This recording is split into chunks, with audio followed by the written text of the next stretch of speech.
Hello and good morning, everybody. This is Scott Hartley from Digitalocean.com, and today I'll be doing a comparison between Hostgator and Digitalocean for your website hosting. Digitalocean is a VPS hosting, and Hostgator does shared hosting and VPS. I'm going to do I wouldn't say a three-way comparison, but it'll be a comparison between the shared hosting and the VPS hosting from Hostgator to the VPS hosting from DigitalOcean. So let's just quickly start with the WordPress hosting and go over, not the WordPress hosting, the shared hosting right now. Shared hosting means you're on a server with a lot of other websites. You have basically unlimited everything. You have no limits on really anything. It's meant for basically starting websites so they can get away with doing smaller amounts of money and smaller amounts of they can get away with unlimited storage and bandwidth because most websites won't use that much. It's a really great deal when you're starting out, but you'll normally run into performance issues later down the line. Typically, your best thing to do if you have little technical know-how and you're brand new, grab a shared hosting. I did another comparison between GoDaddy shared hosting and HostGator shared hosting, and you can check that out somewhere around here. And HostGator has a really good shared hosting plan. It's kind of gone down with their customer support, though, ever since they were bought out, but it's still got a really decent hosting plan. Then we have VPS hosting. Well, I suppose I should do the comparison for him. Well, if you're on a WordPress site and you ever know anything about caching, with shared hosting, you can't do anything like APC, object caching, database caching, unless you want your website to be slow as balls. So typically the best thing to do is to avoid any larger projects on shared hosting. If you got brand new projects and you're just working on them, then you'll want to start out here. DigitalOcean, on the other hand, is a little bit better in every regard, but I think it's fair if we compare the VPS hosting. So your cheapest plan is a 0.5 core CPU. You get 512 megabytes of RAM, 25 gigabytes of disk space, and 500 gigabytes of bandwidth.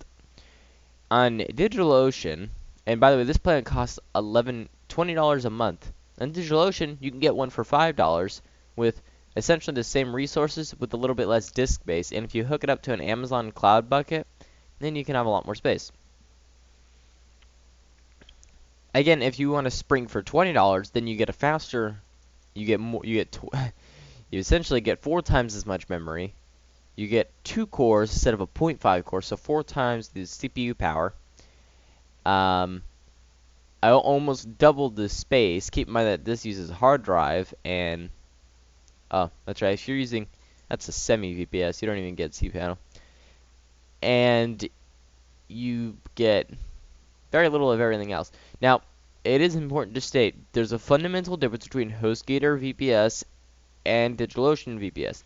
DigitalOcean is completely command line. You have to install everything you want to use through a command line. You have to install the operating system into your droplets. You have to install WordPress. You have to install it all manually, as opposed to this, which you start out with Virtuoso, or you can get cPanel.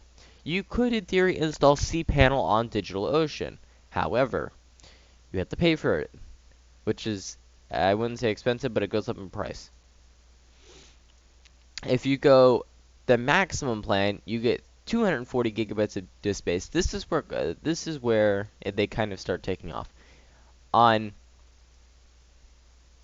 DigitalOcean, you don't really get a lot of disk space.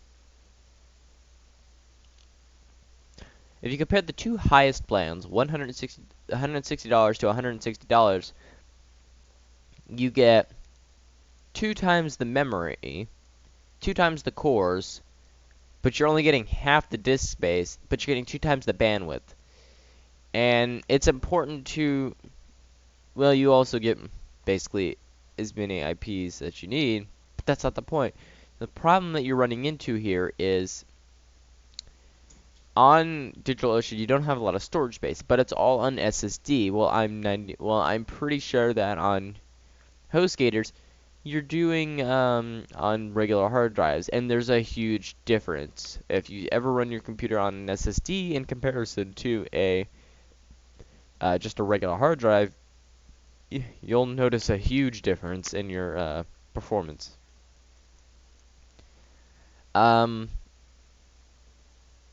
You also can't really do anything out of the box with these VPS servers. On DigitalOcean, you could set them up pretty much any way you want. You could do almost whatever you really want with them. You just say, oh, I want to spin them up and use a network file system. Go ahead and do that. Do you need to spend $640 a month for 640 gigs of SSD? That's the one thing that they're kind of lacking. A 20-core processor. 64 gigs of memory. Before anyone says that's not possible, it technically is. It is. It's possible. They also charge by hourly, meaning if it goes down, if it's down, they won't charge you for that time. For anyone worried about things like bandwidth limits, a terabyte of bandwidth is incredibly hard to use. I manage a website, and it's GameOgre.com, and they don't even use a terabyte, and it's a big website. Very, very big website. Yeah, never really worry about a terabyte for your transfer. You'll never worry about that unless you're just streaming videos after video and large amounts of video content. But if you're having a lot of amounts of video content, the chances are you're going to run out of hard drive space before you run out of bandwidth space. So what I can really say is, here's the difference. If you have zero skill with anything, and you just don't know a single thing about hosting or VPS or how to do anything with the command line, and you have no interest in learning, and would rather just throw more money at it, you'll want to go with Hostgators or another equivalent, where they're essentially managing it and they make it easier through cPanel, and it's a little bit easier. Great support, etc., etc. With full root access, you're able to install and customize any software you want. It's a little difficult, even when they're helping you. You will have to play and you will have to learn how to do it. But a VPS hosting, you'll notice huge differences. Number one, your time to first byte will go down dramatically. The overall load time of things like images and other files loaded on from your server will decrease dramatically. Pretty much everything you could think of will go down dramatically if you use a VPS over a shared hosting. And the best part is, if you're smart about it, you can properly cache things. So if you're using BuddyPress, chances are you'll realize you can't use page caching with it. Then you're recommended to use object caching. Object caching and database caching are not to ever be run from disk. With Minify and page caching, they should always be run from disk. Object caching and database caching never run from disk. And the fundamental problem with that is, they're individual pieces. They're the queries that the page makes.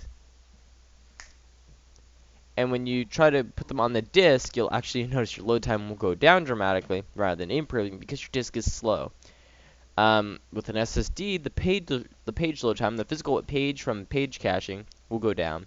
But if you try to load all those queries from the page cache, it'll be slower than running them straight from PHP. And even though PHP sucks as a whole in performance, well, PHP 7 is actually doing very well.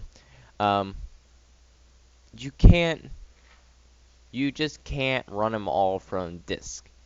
Even with an SSD, it's still smart to run them from a caching like APC or Memcache or some kind of equivalent.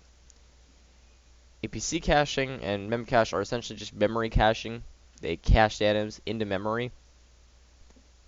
You specify, like, I'm going to give 200 megs of memory for all my processes, and APC was like, okay, and it caches them in there, and it saves them, and then whenever they're requested, they're loaded from memory because they're already in there. Other than that, there's no real need to be on a VPS unless you're doing a high. If you're doing something completely ridiculous that just requires an exuberant amount of resources and you have a ton of users on constantly, there's only one real option for you, and that is good old-fashioned dedicated hosting. I haven't really looked into a lot of these, but you definitely have decent options. Of course, for a dedicated server here, it's a little ridiculous in price, but it's also very powerful. Now, I will not lie, my processor is faster than this one on their highest plan, and I have more memory. shit, I could just host my server from my computer at this point. I'm just kidding. Don't ever do that. Don't ever have your computer or your network hosting a website. Your ISP will get pissed. There you go. The overall comparison. Things you can take away easily. If you're on a basic new website, go with shared hosting so you can get the basic feel of it. If you're doing something that requires more resources, like a huge buddy press or a forums, you may want to consider using a VPS server.